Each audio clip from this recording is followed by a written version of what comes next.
बिस्मिल्लाहिर्रहमानिर्रहीम अस्सलाम वालेकुम। इंशाल्लाह मेरे सब बहन भाई ठीक ठाक होंगे। अल्लाह ताला आपको और आपकी फ़ैमिली को हमेशा खुश रखे, आबाद रखे, हंसता मुस्कुराता रखे। आज मैं एक दाल कद्दू की रेसिपी लेके आई हूँ जो मुझे बहुत ही ज़्यादा पसंद है, मेरी फेवरेट रेसिपी है। वैसे तो चने की दाल मुझे नहीं पसंद, लेकिन अगर ये दाल और कद्दू इकट्ठा बना हो तो फिर मुझे बहुत ही ज़्यादा ये अच्छा लगता है। तो चलें जी, आज की रेसिपी शुरू करते हैं। बिस्मिल्लाहिर्रहमानिर्रहीम। यहाँ पर मैंने 2 गिलास पानी पतीली में डालकर इसको चूल्हे पे रखा है। अब यहाँ पर मैंने आधा किलो कद्दू लिया है। कद्दू को मैंने छील कर धोकर काट लिया। और अब यहाँ पर मैंने ली है चने की दाल 1 पाव। और चने की जो दाल है ना, बारीक वाली हो जो, वो अच्छी होती है। जो मोटी मोटी दाल होती है चने की बाज़ार में आती है, वो सही नहीं होती, वो दाल नहीं होती, वो कुछ और होता है। तो आपने बारीक वाली दाल लेनी है, उसका टेस्ट अच्छा होता है और वो करारी बनती है। जो मोटी मोटी दाल होती है वो करारी बिल्कुल नहीं बनती, वो मीठी मीठी, उसका जो टेस्ट है ना मीठा सा हो जाता है। तो अब हमने इसके अंदर दाल को मैंने धोकर इसके अंदर डाल दिया। अब यहाँ पर थोड़ी सी हम हल्दी डाल देंगे, हाफ़ चम्मच, हाफ़ टी स्पून, और हाफ़ टी स्पून ही हम इसमें नमक डाल देंगे। तो हल्दी डालने से इसका कलर बहुत ही प्यारा सा आएगा और नमक डालने से भी इसका जो टेस्ट है वो करारा सा हो जाएगा। दोनों चीज़ों के अंदर जो है नमक अच्छे से रच जाएगा।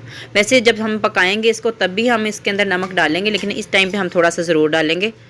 तो थोड़ा सा इसको मिक्स कर लेते हैं और मिक्स करने के बाद इसको हम ढक देंगे और एक उबाल आने तक हम आंच तेज़ रखेंगे। उसके बाद थोड़ी स्लो कर देंगे और फिर हम इसको अच्छे से गलने तक पका लेंगे।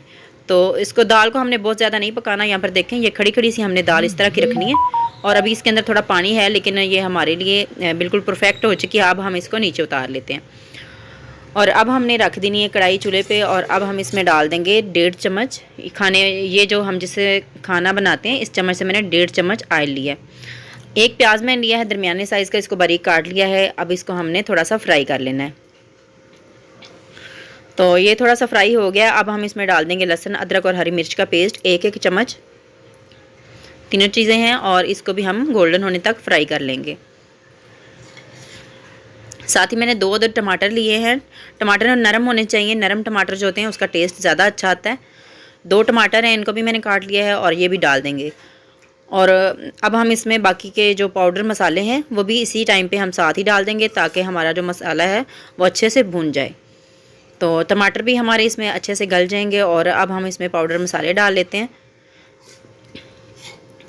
तो हमने ग्रीन मिर्चें भी डाली हुई हैं, इसलिए हमने सुर्ख मिर्च थोड़ी कम ही डालनी है। तो यहाँ पर मैंने हल्दी पहले भी डाली थी दाल और कद्दू पकाते हुए। और यहाँ पर मैंने हाफ़ चम्मच लिया है हल्दी का और 1 चम्मच मैंने सुर्ख मिर्च का लिया है। तो 1 चम्मच ही हम इसमें नमक का डालेंगे, बारीक वाला नमक है जिसको लाहौरी नमक बोलते हैं। और अब हम इसको चम्मच चलाते हुए अच्छे से भून लेंगे। थोड़ा सा इसमें पानी डालेंगे ताकि हमारा जो मसाला है वो अच्छे से भून जाए।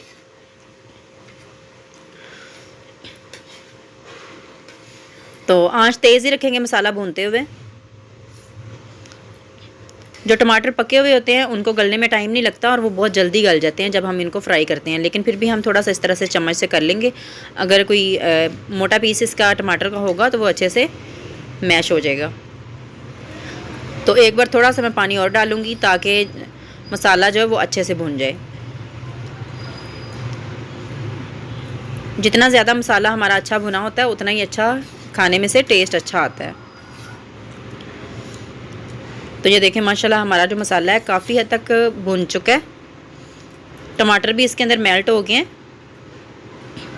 तो मैंने इस तरह से चम्मच से इसको 3 से 4 बार इस तरह से ऊपर से मैश किया है। तो अब हमने जो दाल कद्दू हमारा जो उबला हुआ पड़ा हुआ है वो इस टाइम पे हम इसमें डाल देंगे। उसके अंदर भी पानी है और वो जो पानी और मसाले के अंदर जाएगा और जो थोड़ी बहुत दाल के अंदर कसर होगी तो वो उसमें पकने से ठीक हो जाएगी। तो आंच यहाँ पर हमने तेज़ ही रखनी है, आंच स्लो नहीं करेंगे। तेज़ आंच पे हम दोनों चीज़ों को अच्छे से भून लेंगे मसाले के साथ। मसाला हमारा तो अच्छे से भुन चुका था, लेकिन ये दाल और कद्दू जो है इसको भी हमने भूनना है। तो माशाल्लाह ये देखें, अभी भुना भी नहीं है लेकिन इसकी जो शक्ल है माशाल्लाह बहुत ही प्यारी लग रही है। तो इसको मैं थोड़ी देर के लिए ढक रही हूँ।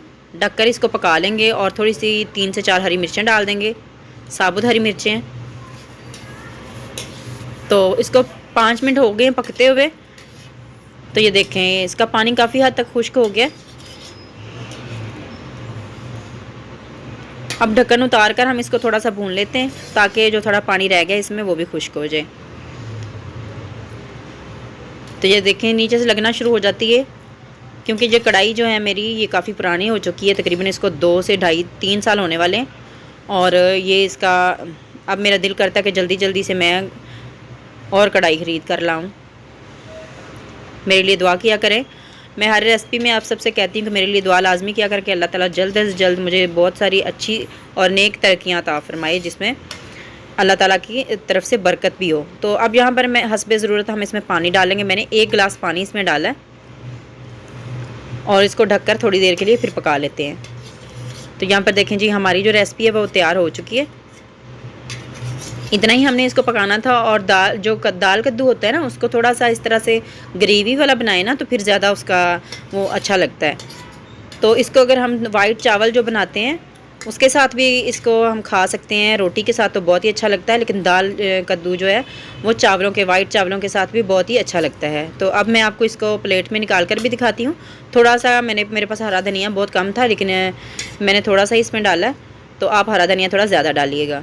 तो अब मैं इसको प्लेट में निकाल कर आपको दिखाती हूँ। तो यहाँ पर देखें मैंने इसको प्लेट में निकाल लिया। माशाल्लाह देखें इसका बहुत ही प्यारा सा इसका लग रहा है, इसकी जो फाइनल लुक है। और जिस मेरे बहन भाई को दाल कद्दू की रेसिपी पसंद है मुझे कमेंट में लाजमी बताइएगा, और जिसको पसंद आई हो लाजमी लाइक कीजिएगा, शेयर कीजिएगा बहन भाइयों के साथ, दोस्तों के साथ। अल्लाह ताला आपको आपकी फैमिली को हमेशा खुश रखे। और जिसने अभी तक मेरे चैनल को सब्सक्राइब नहीं किया वो लाजमी सब्सक्राइब कर ले। अल्लाह हाफिज़।